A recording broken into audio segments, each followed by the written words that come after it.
so I'll go ahead. My name is Emily Pimentel. I work at the U.S. Environmental Protection Agency, and I'm in the Region 9 office in San Francisco. I work in the U.S.-Mexico border branch, and I also have a collateral duty for the special emphasis program, and I represent the Hispanic community. It's very nice to be here. Nice to meet everybody. Hi, everybody. My name is Rami Duarte. I am out of a satellite office in downtown Los Angeles. I work as a community involvement coordinator for Superfund sites, which is basically sites that have contaminants and toxics on them that are listed as part of the NPL, which is the National Priorities List at the national level. So I address working with the community members in those impacted areas. Like Emily, I also have a collateral duty in which I'm a special emphasis program manager, and my focus is women in science and engineering and federally employed women. Camille? Hi, everyone. My name is Camille Weber. I am currently a Pathways intern with the Environmental Protection Agency in Region 9 in San Francisco. So a lot of the work that I'm doing it's pretty much job training for a specific duty that in my case is the outreach coordinator and recruitment and kind of recruitment specialist. So my job is really to help students like you get to know what kind of opportunities are out there with our agency, and also talk about strategic ways to get your career started. And who doesn't want to talk about that? So I'm happy to answer any questions for you all, and happy to get to know you all as well.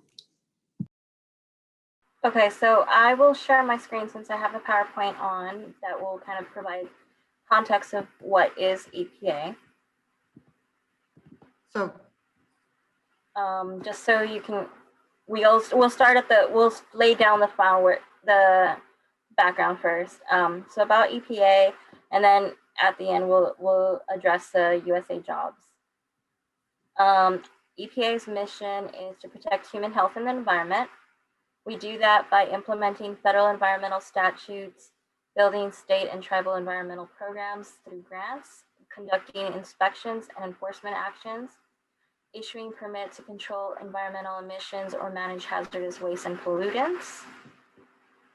We cover Arizona, California, Hawaii, and Nevada, which includes 147 federally recognized tribes, but we also help outer Pacific islands such as Guam, American Samoa, Saipan, and the Northern Mariana Islands.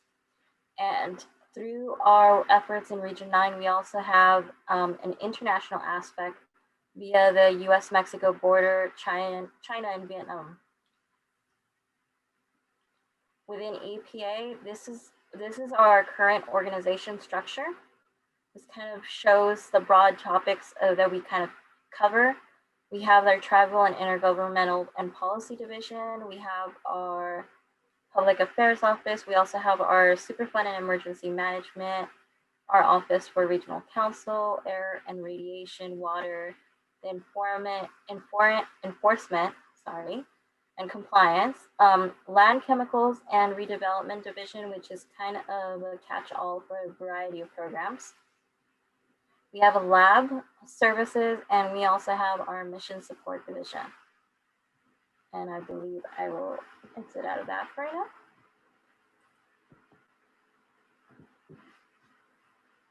So just sharing that kind of broad context of what EPA is, do any of you have any questions or specifics regarding any interested topics or questions?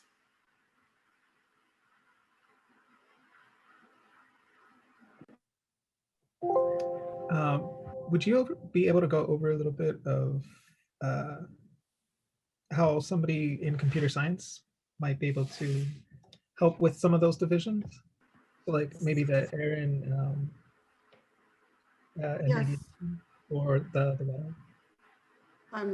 Romy, Emily, do you want to take it? yes, and did you, I don't know if I could share my screen. You should be able to. Okay. The question was that from Oscar? Yes. Okay. Oscar, if you give me a moment, I'm going to go ahead and open my screen up. And, okay.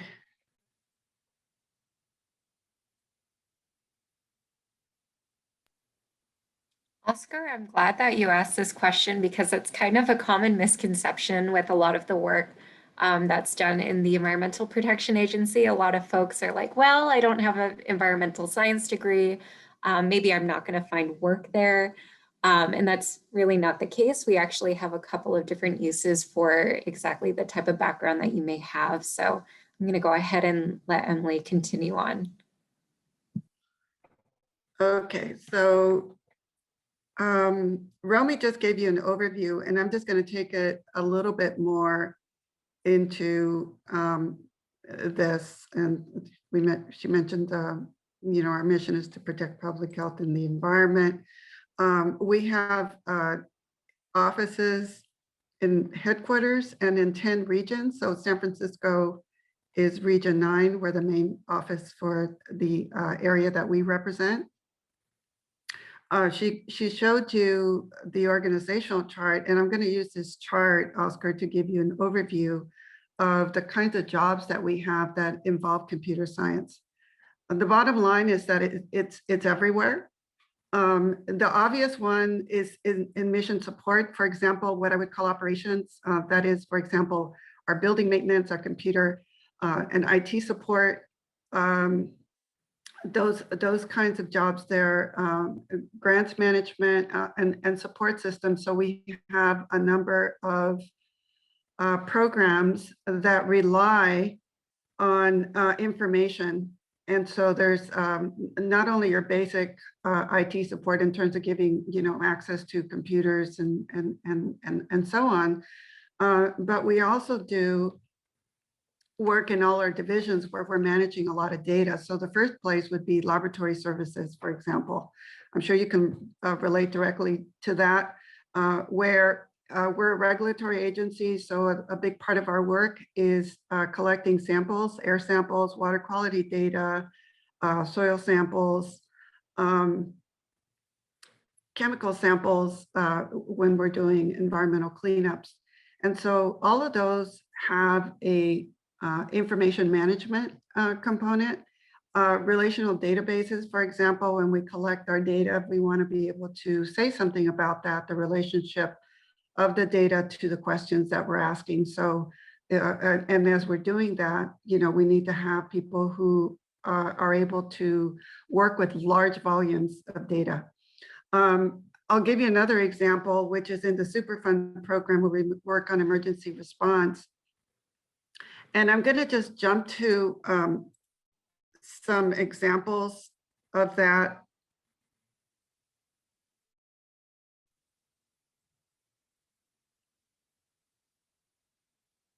Right here. Whenever we're involved with emergency response, natural or human disasters, we have to immediately set up information systems in order to get out in the field, collect data, and start making decisions based on questions that we have. And so the last responses in the last few years in California and in our region have been wildfires.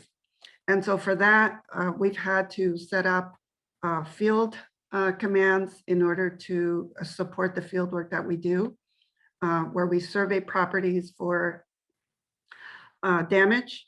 For example, we collected data for asbestos as well as what we call property surveys in order to assess what kind of materials that were left after the fire.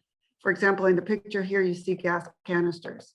And so we have mobile, systems now that we can collect data in the field, transmit it, to through applications that we have in the field in order to process the data. So that's a quick example in terms of use of individuals who have knowledge with regard to software, IT, and hardware as well. And I'll stop there.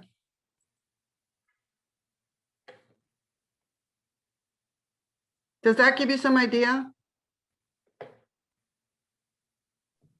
Yes, yeah, it does.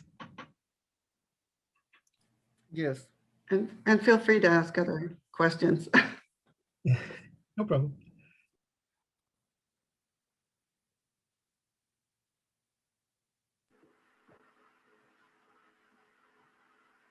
Emily definitely did highlight a great program that we have within EPA. But like she mentioned, we do have a lot of programs that are data driven, and at least in my program, one of my aspects that I work on most is getting all of that data into something that's understandable for community members. So basically, I work with specialists and all the data gathering to try to not manipulate, but form and model all of that data in something that's a lot more easier for the residents to actually understand and actually follow, which in a lot of our data structures sometimes needs additional work to do so, because we just get the standard number format, which is kind of complicated to try to highlight for residents. And also one of my aspects in my job is to make sure that I try to take that data and information and try to push it forward to the residents to make it as understandable and transparent as possible. And the more creative thinkers that are part of my help, I call them, they're part of the team, but they're the ones that come and provide those out of the box ideas to just try to make things understandable, because in my line of work, you always want to put yourself, like, if I'm a resident and I don't know anything about what you're telling me, how can I understand this data, or how can I make it more understandable and useful for the residents to actually use it and learn from it? Camille, do you have anything else that you can add, since I know this is a reoccurring question for you? Yeah, I mean, the only thing that I would kind of add, I mean, Emily gave a pretty good overview of, and Romy as well, of different examples of how you can kind of use your background in computer science. But I'd also like to share that one of our current Pathways interns, I think her major is computer science and her minor is some sort of environmental policy, I think, and economics. Anyway, she's been collaborating and working with different divisions with our GIS program. So making sure that, again, like a lot of those different, maps and different types of, ways that we can communicate data to the public and to our outside stakeholders we're doing. And what's really cool is she's doing that type of work as a college student. And I think a lot of folks, maybe when they're looking into federal jobs, especially outside of college, it's a little bit intimidating to see like what kind of federal work is out there. So just know that these are the type of jobs that you guys can do, as long as you can find the type of openings, that are online. So, and know how to navigate the system. So please don't think for a second that you wouldn't be able to do this type of work, because there are folks younger than you who are doing this type of work with us currently in the agency. But more on that later.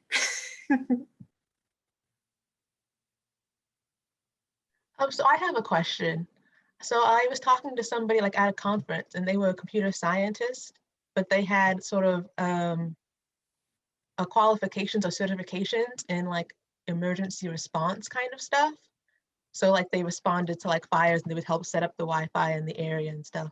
Is that something that is covered in the EPA as well? Or is that like a different department? No, that actually is part of the role that we have as an emergency response, action. I currently serve during times when we have really large disasters, and Romy does this too. We need to just set up command stations in areas that are remote, and they might need to have internet access specifically to be able to do the work that we do out there, or as part of setting us up as a team, or as part of the response effort in order to get the community back, in online, if you will. So those kinds of things are part of what we do in collaboration with the Federal Environmental Management Agency, FEMA. So we work with them as well.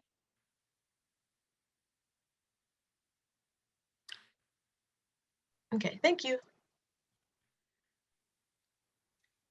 Would it be helpful for folks to kind of, I know on our agenda we say that we kind of discuss kind of our pathways to the agency because they're all a little bit different. Would it be helpful to kind of move on to that section in the agenda at this point? Or are there any kind of lingering questions that anyone has? Before we move on, just because it kind of wraps around the question that Kaylee that you brought up, I'm actually adding in a story map that we have. I believe it's from the last fire, but I came up with 2 of them. So I'm going to share that through the chat because that kind of gives an idea of what kind of detailed work can come out of emergency response outside of just setting up, because these story map functions are great tools to highlight when we're having community members and impacted residents come and ask us, have you addressed our homes? Have you treated our homes? So it's definitely something useful, and it's definitely one of the main focuses related to your last question. Yeah, we share a lot of statistics in terms of the status of a response. For example, how many homes were impacted, and then once you start responding, like a weekly, daily count of how many actions were taken in order to move towards recovery, as an example. Another good example is the environmental justice mapping tools that we have. Those are also really good.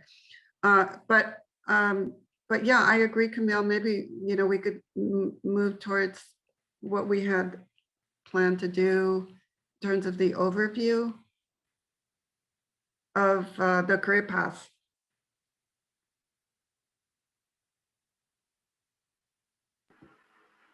I can take a stab at it first. So I started off as an intern in my sophomore year. And when I first started, I was an engineering major. And I was still at a JC getting ready to transfer into a 4-year college. And one of my friends came up to me and said, they're hiring for this position at EPA. And honestly, my first word was, what is EPA? In my head, EPA was when you go buy a car, how many miles per gallon. I didn't really have a good understanding of the intricacies and how vast EPA was. And I just applied on the whim. But I was fortunate enough to get an interview, and on my first week of the job, I met somebody from headquarters who told me EPA is one of the agencies where you actually see the change that you help bring about. And it's one of the agencies where there will be little to no days that you don't learn something. And to this day, that still holds true, both of them. I can see the change that I help with, and rarely is there a day that I don't learn something from my job. I was an intern through my graduation date, and I was then brought on as a permanent employee. And I started off throughout that whole entire time working as part of the Office of the Regional Administrator. So that is the EPA, I guess the EPA head of our region that coordinates with our DC head, which is our normal EPA administrator. And so I was always on the run. There was events that I held, that I took part in, that I never in my wildest dreams thought I was going to be a part of. Being in a satellite office, I got to experience a lot of kind of like on the ground, boots on the ground type events. I was in EPA during the Obama administration. And during that time, he had outdoor chats. So that was a great opportunity for me to interact and work with not only people in my own area, but people outside stakeholders, other agencies. I even was working with colleges, because we actually had our event on a college campus.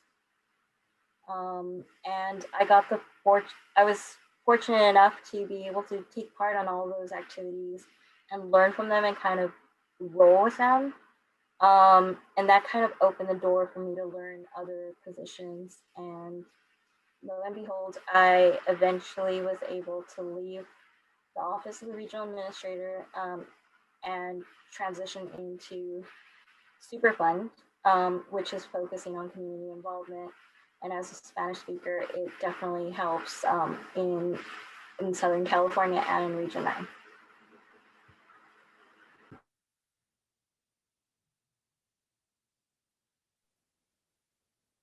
Great. I guess I can go next. I see that I'm second on the list. Is that okay, Emily? Okay. Yes, please. So hi again. So the way that I got started is probably a type of avenue that you may want to consider. So I'm a current Pathways intern. And the way that I heard about the Pathways program is actually my mom heard about it, and she wanted me to help my sister apply for the program. I didn't think that I qualified for the program because my bachelor's degree was in English and political science. And although I had gotten into a graduate program, my graduate program is in counseling psychology. So how am I going to be a fit in this organization? But because my sister needed help, I went ahead and I applied too, to show her how to apply. And I, got an interview. I had been accepted into a graduate program, so I was kind of looking for a job that could help me kind of balance out school and work. And I interviewed just like with an open mind and, asking a lot of questions. And my background before interviewing at the EPA was more on education and education policy.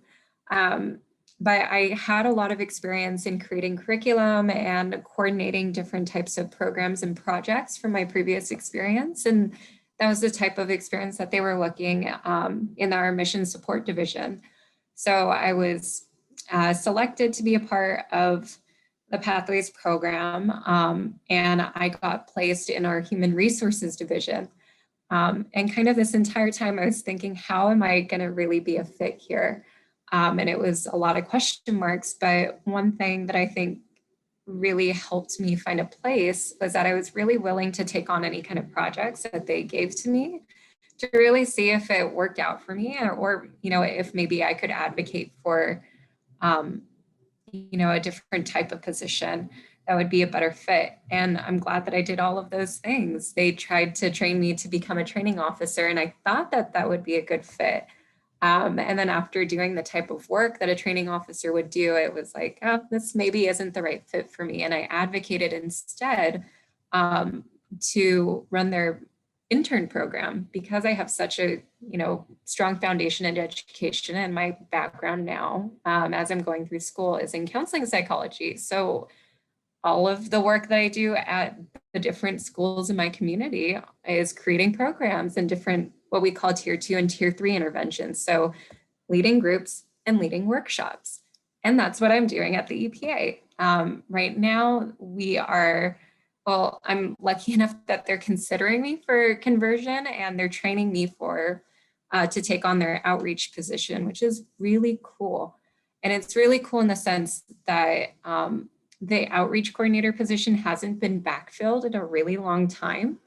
And now with the type of conversations that's been happening about social justice and all of the different, the kind of zeitgeist that we're in, there's more of a push and kind of a focus on making sure that we're bringing in people that really reflect the communities that we serve. And it's really fun to kind of be a part of that. And it's also a really big privilege that a lot of folks are listening to, the ideas that I have for making sure that that happens. So fingers crossed that I get converted next month. But I'm lucky enough in that it's going well so far. And I'm sure to answer any of the questions that you folks may have, but I'm going to go ahead and turn it over to Emily, who has a lot more years experience in the EPA than I do. Thank you, Camille, Romy. I came to EPA after having had a career outside of EPA. So just to give you an overview, I originally from California, first generation immigrants. My parents are both from Mexico. So when it came down to, applying to college, it was me bringing the paper in for them to sign the forms, and they were definitely very pro-education and so on. But I was pretty self-directed. I went to the University of Texas in Austin, and I studied biology and chemistry. And then I moved back to California, and I took a year off to work. I worked in industry, actually, and was interested in getting a master's in marine ecology. So a year after that, I went into graduate school. But I have to say that early on, I ended up using all the experience in terms of my work study jobs on college. I worked as a technical librarian, I worked as an acquisition librarian, and I also worked in a laboratory assisting on plant physiology research. And I ended up using, all those little bits of experience to pull together this very humble resume. But I was also not deterred. And I would read the newspaper about, things that were exciting that were going on. And in those days, jobs were in the paper. So way back then. And I ended up applying for an emergency response oil and chemical spill work that required experience in terms of aquatic ecology. So that's how I got my first break into working actually indirectly for EPA, because EPA was the federal government that was putting together these emergency response units, and they contracted people like myself early on, and they still do that today. So my big message right here is that you may not come to work at EPA right out of school, but you may work for EPA indirectly through contractors. So I really encourage you to take a look at the hundreds of contractors that work for the Environmental Protection Agency or work for other federal agencies. I mentioned FEMA.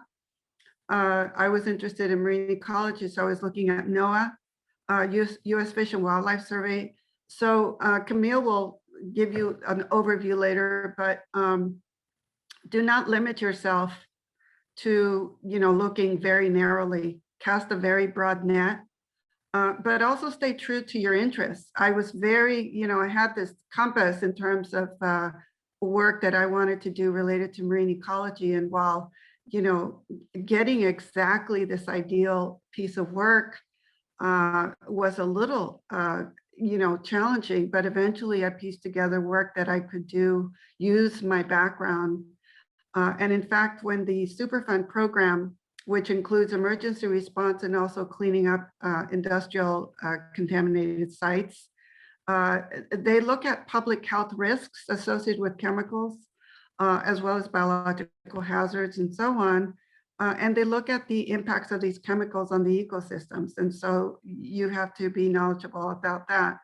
And then for those of you who are interested in data, you need to have statisticians, you need to have people that can pull together these what we call relational databases in order to be able to manage data, to seamlessly get the laboratory data, from the lab, from the field to the lab, to the individuals that are using that data to make decisions.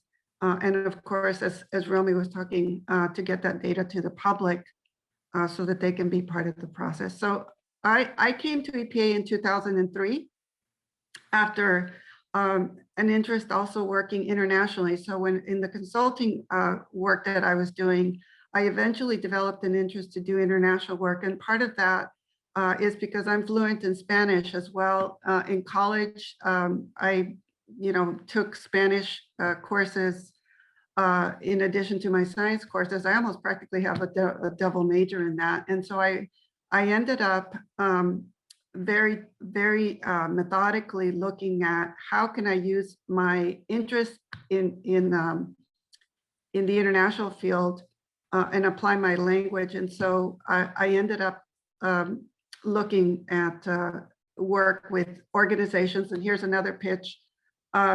If you're interested in international work, there's many organizations, nonprofits do that work from the Bay Area, as well as, the United Nations, the World Bank, Inter-American Development Bank. There's the Asian Development Bank for the fellow that wants to go to Japan.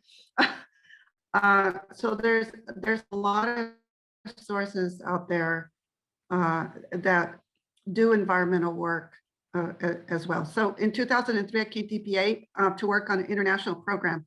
And that's where I currently work now. I work in the US-Mexico border program, which is a transboundary program that looks at the impacts, environmental transboundary impacts, of water and air, issues of trash, and looking at assessing those issues and working together with Mexico to try to resolve those issues. And then in addition to that, my other interests were also in terms of diversity, equity, and inclusion. And so, as it turns out, that's really important in our work as well, not only in terms of the people in our workforce, but also how we represent our communities. So I'll give you an example. We look at things like waste management, and we're looking at promoting, things like recycling, reducing, reusing, and decomposing. They call it the 3 R's: reuse, recycle, and rot. And so we also need to craft messages for the communities, different communities that are out there, and make sure that we value the things that everybody does, and we're not just, focusing on a very elite group of people that might be great recyclers when other communities don't have those full recycling services. And so we want to make sure that we go to those communities that don't have those full services and work to get those services to them so that they can also participate. So that's my overview of my career. I'm noticing I skipped some parts because I did not tell you where I actually graduated from. I did my undergrad at Cal State University, Fullerton. I was admitted in their electrical engineering program, and because of some confusing issue, I actually transferred at my senior level on my senior session from computer engineering, electrical engineering into public administration. So that was one of the things that was kind of like a little bit of uncertainty. I kind of wanted to go back and finish that type of scientific avenue. And as in doing that, I actually went back and got a bachelor's of science in environmental science with a concentration on natural resources and conservation. And so I also have a BS as well.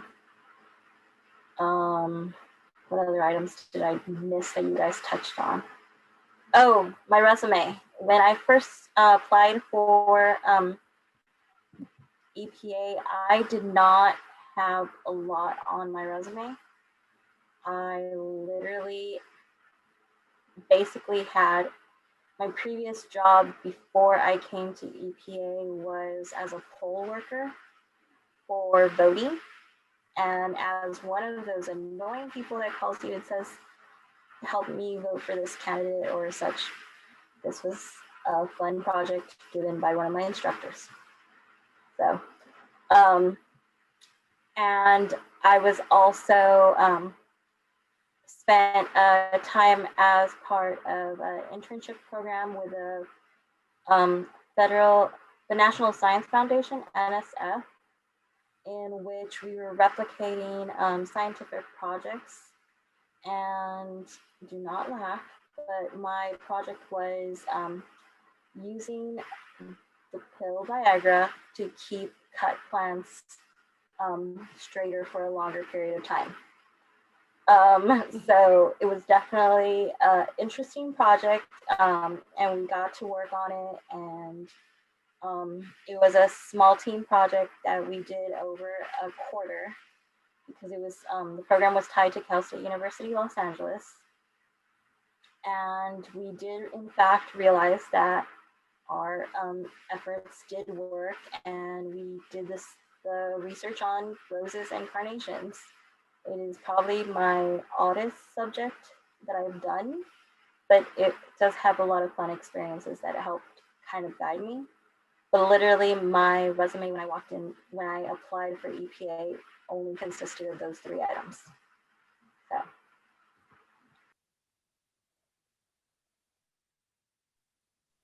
Alrighty, well, if it sounds good for you folks, I'd like to go ahead and share my screen so I can show you guys some tips on how to get a job with us.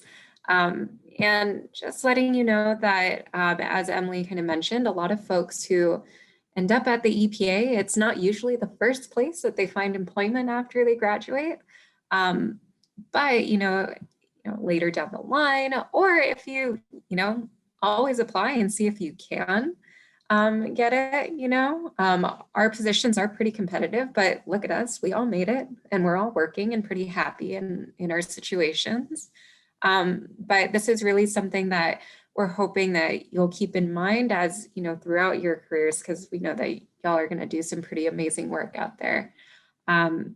So again, this is kind of our, overview of our structure. And the reason why I really want to let you know about all of these different divisions that we have in the EPA is that the culture of the EPA is that oftentimes folks will start out in one position and then they'll move throughout their careers into different divisions. So a lot of folks maybe think about, I'm not too sure about y'all, but when I thought about spending my entire career in one spot, one organization, that felt a little bit intimidating for me. Like, what if I get bored? Am I going to be able to grow? And what's really great about the culture of the EPA is there's really a lot of opportunities for growth within the agency. It is very common that folks get hired under one division, like doing permits officer work in the air division, and then they find other opportunities, maybe in the water division or other projects that they want to work on. So know that the real goal is, if you really would like to find work with us, is to get your foot in the door, and then you can kind of, progress through your career at your own pace within the agency. And this is kind of a list of the different types of things that we're looking for. So Of course, we are really dedicated to finding a workforce that reflects the communities that we serve. So again, if you if you come from particular backgrounds, or if you have like different proficiencies in different language, you know, Emily mentioned that she pretty much has a double major in with, you know, the amount of Spanish classes that she's taken. If you can speak Spanish, or if you can speak any other languages, we work with a lot of different tribes in our region. So we really encourage folks who come from those backgrounds to apply, because we want those folks to be out there working with us in those communities. We also really would like to see folks who have pretty good analytical skills and problem solving. We are an agency that has a lot of different types of external stakeholders. So it's really important that you know how to collaborate with others, that you're willing to question what's already there. You know, we want folks who are able to innovate different processes so that we can continuously get better as an organization. Again, strong oral and written communication skills. You will be working, like nobody works on an island here. Everybody is working in collaboration with one another. And of course, those technical skills. But as I mentioned, we do a lot of training within the agency as well. So if you don't come in with like pretty strong like technical skills already, like specific technical skills, as long as it's not on the job description that you need to have it, we can teach you those things. So that's kind of an overview of what we're looking for. And these two websites, especially that second one, usajobs.gov, is how you apply to opportunities with us in the EPA. And the USA Jobs website is really great to look for all types of federal jobs, you know, from the EPA to the FBI. You can find all of those different job openings there. And all of our job openings are there as well. And this is kind of what the USA Jobs website looks like. There are different ways that you can kind of look through the search engines. There are different filters that you can put on.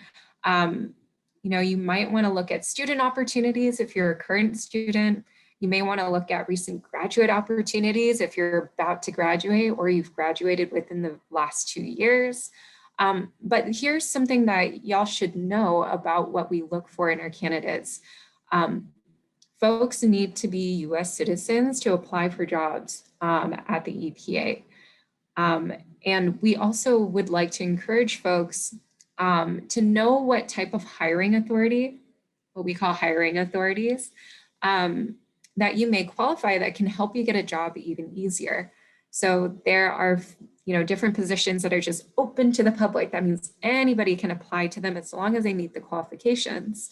But there are also different avenues, like for folks who are veterans, folks who have a qualified disability, folks who have former Peace Corps, AmeriCorps Vista volunteer experience. Those are all different avenues, as well as the Pathways program, where a lot of folks get their foot in the door in federal service. So all of those things you can kind of take a look at the USA Jobs website. Another thing to, you know, just so that you know how to kind of narrow down your search is you can look for, you know, different job opportunities. Like you can go into like the job titles if you'd like. You can look up different occupational series. You can look by geographic location. So if you're from, let's say, Seattle and you're interested in the EPA, but San Francisco is too far for you, you can look at different opportunities in Seattle, where we have another EPA regional location. And then of course, you can also look up like general keywords as well. That's not usually the way that I'd recommend that you would look at different job opportunities, just because you'll get like a ton of different opportunities. Like say, if you just put business, you'll get kind of a lot in your job search, but hey, it's a place to start. Something to keep in mind is basically understanding what the different GS scales are. So in our region, we we divide different groups of jobs into different categories, and that's usually based on experience and it's based on education level. Okay, so bachelor's degrees, you're gonna look for GS5 to GS7. You qualify for GS7 if you have a 2.95 at the end of your bachelor's degree. And that would be the type of job that you would qualify for. Graduate degree, if you have a graduate degree or you've completed parts of your graduate degree, you'd probably qualify for a GS9. GS11 is for those who've completed their doctorate. So it's really important, folks. You may find a really great job like on the USA Jobs website, and it says that it's only for GS13s. You do not meet the educational requirements if you only have a bachelor's degree. So please keep in mind that it's a really easy way to, filter through resumes if you don't meet the educational requirements. So just be smart about where you're applying and be mindful that these are the qualifications that we look for different positions. One thing to make sure that you do, especially if you're looking at a lot of different federal jobs, is you can actually create a USA Jobs account and save different resumes. You can also sign up for different email notifications. So if you just want to find different job opportunities for IT specialists, you can actually put in notifications in USA Jobs. And every time there's an IT specialist position that's open, they'll send you an email so that you know that maybe you got to go into the USA Jobs website and submit an application for that position. Another thing too is to make sure that you're planning ahead. This is something that y'all should know. The website is on Eastern Standard Time, which means that if the position closes at 11:59 p.m., that really means that the position closes at 8:59 p.m. because we're on this side of the country. So please be mindful of that. As I mentioned, you can save multiple, well, actually, I'm not too sure if I mentioned this, but you can save multiple resumes on the USA Jobs website. You can save up to 5. So let's say you have an environmental science background and you're kind of stuck. You don't know if you want to go into a more technical field, or you don't know if you want to go into a more administrative field. That's great. That's fine. You can create 2 different types of resumes, upload them both, and look for both of those different positions. You do not have to limit yourself. And then also prepare to wait. I'm sure me, Romy, and Emily can all tell you how long it took us to get on board at the EPA. It does not happen overnight. And part of that is we have a pretty, it's a federal building that we all work in under normal circumstances. So we need to be really mindful of the folks that we're selecting. So there's a huge background check. That should not scare you. All of us have gone through it. It just takes a couple of months. And then also make sure you're following up. Again, this application process, it will take a couple of months, which is pretty atypical of, job experience, looking for different job opportunities, but that's how it is in the federal government. Things just take some time. Be mindful that you will have to submit, more than likely, depending on what the position is, you're going to have to submit supporting documentation. Making sure that you're reading very thoroughly the job description is going to be key here. So college transcripts are what's needed for Pathways' recent graduate announcements, as well as intern announcements. If you're a veteran and you want to apply through Veterans Preference, you're going to have to submit your DD-214 and SF-15. Any federal experience that you had, maybe if you had another federal internship before and then you want to look for one at the EPA, you've got to give us your SF-50. And don't worry if you don't know what these terms mean. If you haven't heard of the terms before, chances are you probably don't have one. But if you do have these types of documentation, please make sure that you have them handy. It's really going to come in handy for when you apply for jobs with us. The only thing that I'm going to say about this slide is that we actually have a resume builder on USA Jobs. So if you're in that position and you're like, well, I'd really like to apply, but I don't have a resume, I'm sure that your career centers at your school would be happy to help you. But if it's, you know, you've graduated or maybe you just maybe don't have the time, there's also a resume building tool in the USA Jobs app. Federal resumes typically are a lot longer than your standard resume. I'm sure that a lot of folks have heard the feedback of keep your resume to 1 page. And that's the exact opposite in the federal government. You want to make sure that your resume is as detailed as possible when you're submitting a federal resume. And that doesn't mean that you're putting in work experience that doesn't have anything to do with your work, right? Like if you're, you know, but it's also one of those things where we are such a dynamic agency as a whole. So you may want to put that you did customer service experience, you know, while you were in college, right? So basically, if you have different job experiences and you're having trouble keeping to 1 page, maybe applying for federal jobs is the right place to go because we like long resumes. So again, just making sure that you're submitting both paid and unpaid work. We like seeing volunteer experience. Making sure that you're putting your degrees, any kind of scholarships or fellowships that you have, training courses that you've taken, any specific classes that you think were really impactful for you, and really emphasize your skills proficiency. All right, and remember how I told y'all that applying for a federal job and getting hired takes a really long time? This is why. Typically, it'll take a few months for folks to complete the selection process from the time they submit their application to the time where it's offered to them. So not even when you get started with the EPA, but you know, it usually takes a month to, you know, be considered for a position and then a little longer to actually be given a position and getting started. And just so that y'all know that I'm not lying, Romy, do you want to go ahead and unmic and tell them how long it took for you? So when I first started, I applied like late, like November, December, and I came on board in June. So that kind of just gives a highlight of how long it took for myself. Did you get updates while you were waiting in all that time? I did get some updates from the local ones.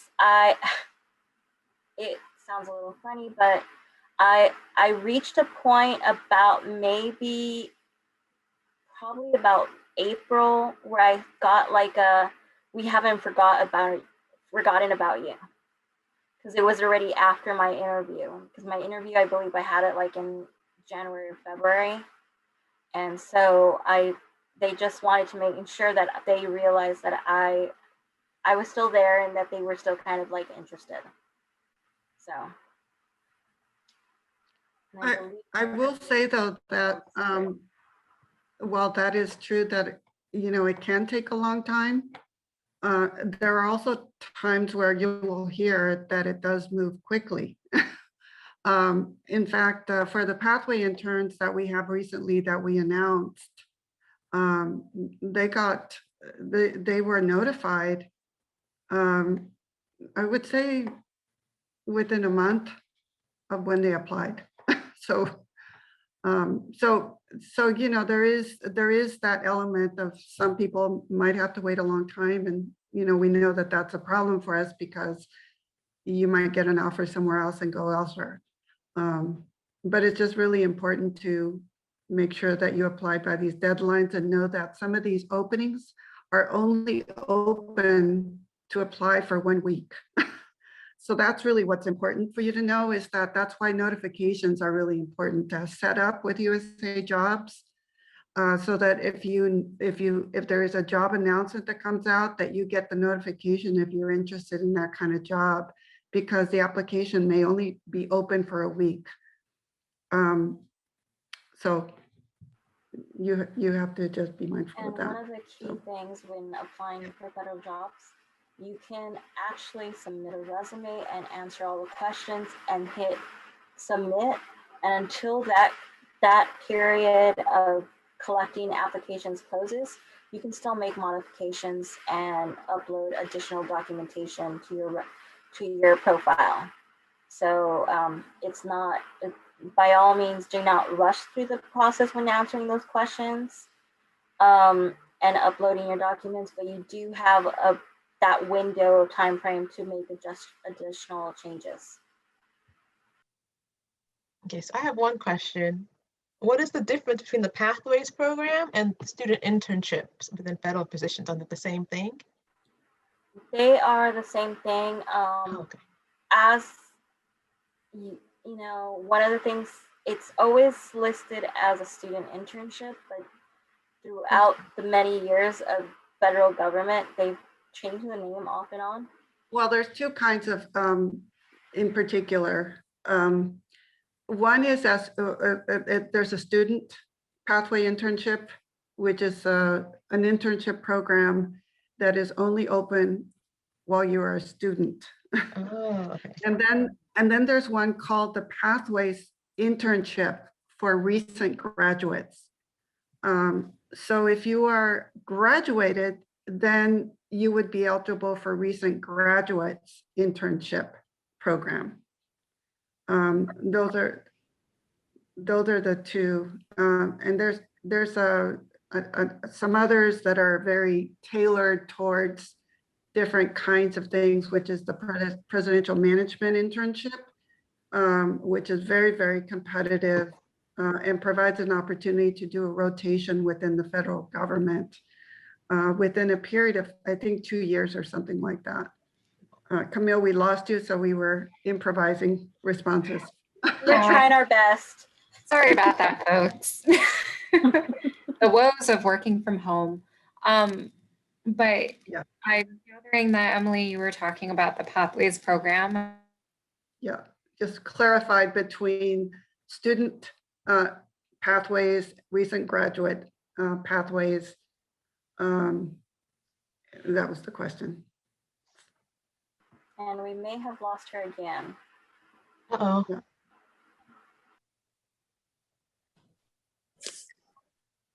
Is there anything else, Kelly, that you would like us to cover? We have Oscar.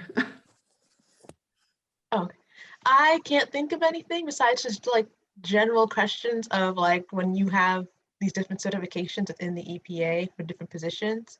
Is that covered within the EPA? Like, do they pay you to take different certifications, or is that something that you would do on your own?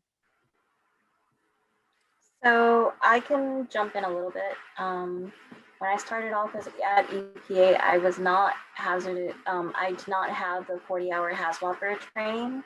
Mm-hmm. That is something that I have done on the job. And I've been recertifying every year as part of that certification on the job. Other trainings that I have done, I recently, within the last year, I took a kind of like a focus course on learning about the complexities of water structure and how they kind of interact within each other. And again, that was done on the job. Okay. Thank you. I don't have any additional questions. Do you have any questions, Oscar? Not that I could think of at the moment. I was going through, the websites and kind of going through USA Jobs to see what was there. Definitely one of my worries coming into this was that when I think EPA, the only thing I can really think of for, something in like the computer industry would be data analysis or databases. And, I have some experience in that, but that isn't like the focus in it. So that did kind of just worry me that, also is like, is that, specifically what I would want to do? Because I like creating things with programming and computers. But definitely after listening to your guys' story, I feel more reassured that, I can, go into one path and then kind of move into the other ones. They might fit into the descriptions of what I would want to do as like a career or as a goal I set for myself. So that definitely made me happy. But yeah, I'm just at the moment, no, I'm kind of going through it. I feel like there would be a more specific question once I were to find something that I'm like really interested in. But at the moment, no. I don't know if I have any more questions. Oscar, the only thing I would add to your comment is that we do have the Office of Research and Development. So if you were interested in terms of, the use of software in terms of research and development, we're always looking for applications, to innovate in terms of, and that it's part of EPA's work. Those work would of course be applied. So, use of the existing systems, but then, with somebody who has a background in it, can adapt existing applications that we have to new uses. But I also like to just emphasize that, again, EPA is one of the federal agencies. It may not be your first stop. I really encourage you to take a look at all the different federal government branches for jobs. And if you have an interest, in the environmental field in terms of being part of our mission, then certainly look for us, either, right out of school or as a student or somewhere down the road. Yeah, I would definitely do that. Also, I remember when Romy shared the link to the sites for the, showing the fire damage and the Yep. data. And, she talks about getting information out to people and making it like easier, clearer to understand. Part of that had my interest as well, because, working on websites and creating, environment where people can easily access information or, different things involved with that also has my interest. So I'll definitely be checking those different kind of things out to try to see if there's something that suits that creative side. Yeah, and one thing that I'd like to, I know that I've been going in and out, so I appreciate everyone's, everyone being very patient with that. But I know that, some folks are maybe finishing up their bachelor's degree and maybe they don't want to go to school. Maybe they don't want to go to grad school right away, and they want to figure out what they really want to focus in on before they make that commitment. But just know that you can reapply for a Pathways internship program as a graduate student, or you could apply for a recent graduate student appointment through the Pathways program.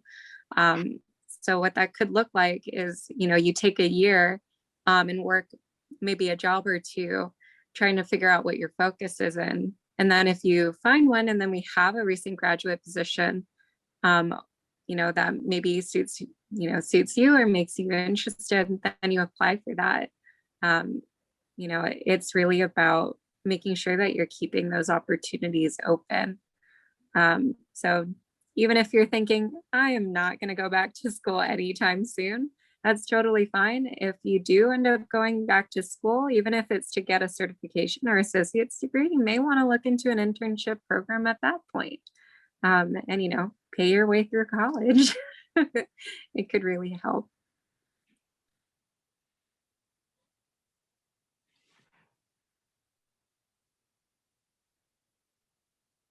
Wait, I have one clarification.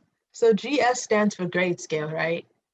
Just making sure I have the acronyms correct. Yep, it stands for grade scale. It's basically the type of category of pay. I mean, like different federal agencies use different pay scales, but we use the GS one. Okay.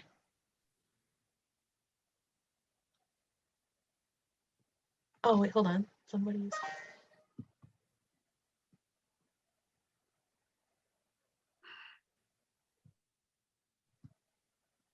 Hello, Armando. Do you have any questions for our panelists? Oh, hello. I just arrived. I don't know I just saw the link that was posted the other day, and I thought I would join. But I just ended class, that's why. Sorry for being late.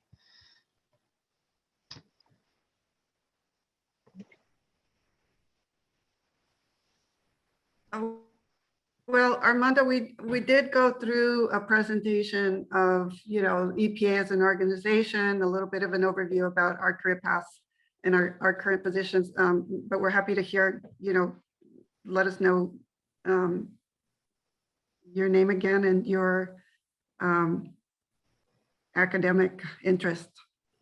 Okay. My name's Armando Stiolzi. I'm computer science major. I'm a 5th year, and I just came here to learn more about the EPA and what you guys are all about, and then how to get the internship and just go from there. Well, since we already presented that, what I'm going to do is put my email in the chat box, and I would be happy to answer any questions. I'm going to have to get off soon. But if you have a couple of questions now, we're happy to answer it. Armando, I think you said that you had an interest in the Pathways program. Is that right? Yeah, I just wanted to learn more information, so I just saw the link, and since I'm late and I didn't see you guys present or nothing like that, I just wanted to see. Yeah. So. No worries. I mean, I'm having some technological issues, so I'm joining from my phone. So I'm not able to share with you any of the presentation that we had completed. However, I can give you an overview. The Pathways internship, well, there's actually 3 different categories under Pathways. There's the Pathways internship, there's the Pathways recent graduate, and there's something called the Presidential Management Fellow. The Pathways program is offered independently through different federal agencies. So it's not just the EPA that has this. Different agencies like the Department of the Interior and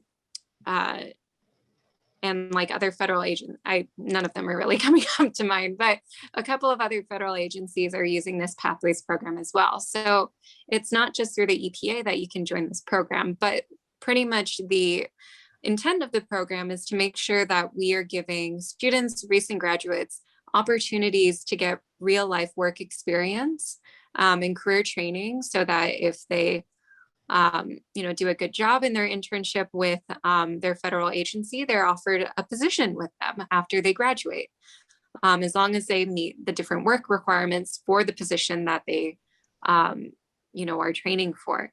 So for the internship program, you may want to look into this if you are a junior in your bachelor's degree, or if you're, in your associates, going from associates to bachelor, doing like a that kind of program, or if you're in a graduate program or PhD program. We have folks who are completing their master's in our EPA internships, and we also have folks who completed their associates and they completed the program. But the catch is that you need to be currently enrolled or prove that you have been accepted into a program. So if you're a senior right now, Pathways internship may not be the right program for you, but you may want to look into the program if you get accepted into a graduate program, or you start another bachelor's degree, that kind of thing. However, if you're about to graduate and you really don't want to go back to school anytime soon, you may want to look into recent graduate announcements. This program is a little bit different in that basically you're hired on as a recent graduate and you're taught to do your job. And if you do your job well over a course of the year, you're given full-time employment with us, which is pretty cool. And the internship program is a little bit different in that, you're expected to kind of work 16 hours a week while you're in the program. So balancing out school and work, and you can only get converted if you complete your degree or whatever educational program that you got in with the program with. So that's kind of an overview. And tips for applying, like read the job announcement really carefully, make sure that you're applying for something that you qualify for, and get your transcripts. You can apply with unofficial transcripts, but if you're being considered for a position, you got to make sure you got your official ones. So I hope that helps out a little bit. Okay, thank you. Yes, it helped a lot. So you Great. said since I'm technically graduating this semester, I can't do the internship, but I can do the recent graduate program. Apply for that. Okay. Yeah, apply for that. And then if you decide later down the road that you want to get a master's or you want to go into a different program, take a look at our internship program again. We usually have openings for the internship program, usually in January. Recent graduate is all year round though. Okay. So that might be a better avenue for you. And you guys are all federal, you said? Yeah, that's so different federal agencies will determine if they want to take up the program. So the Environmental Protection Agency does the internship, does the Pathways program, but it's decided on, which regions actually do which programs. So with our region, we really want to hire interns, and we're using this as like, a way to get new folks into the agency. But, in different regions, they're not using the internship program. So the best advice is to make sure to look for just pathways through the USA Jobs and see what federal agencies are hiring for that announcement. Okay, thank you. Yeah, That helped a lot. you're welcome. Yes, and you'll also be able to find the recording of this panel on YouTube. In On like, YouTube? yes, in like a couple of days when we upload it. Okay, would that be on the Slack for the Computer Science Club? You guys Yeah. put the link on there? Okay. I will send it out to him, the president, when we upload it. Awesome. Yes, that covers everything. So I want to thank you guys for your time and coming here to present, taking time out of your day to help us out and let us know about what you guys do and the different positions and really everything. So thank you so much.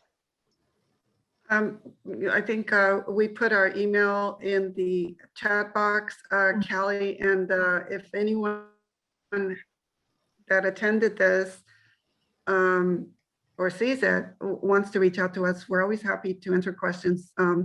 Just one more thing, don't send us any resumes because we can't do anything with them, but we are happy to answer questions about, career opportunities or, refinements in terms of how you're looking at USA Jobs. Remember to put in notifications. But we're happy to be, I'm happy to be a sounding board for anybody who wants to, check in with me. So thank you very much for having us. Thank you. Thank you very Thank much. you. Thanks, everyone. Thank you. Bye. Goodbye. Bye. Stop recording. Bye. Good luck.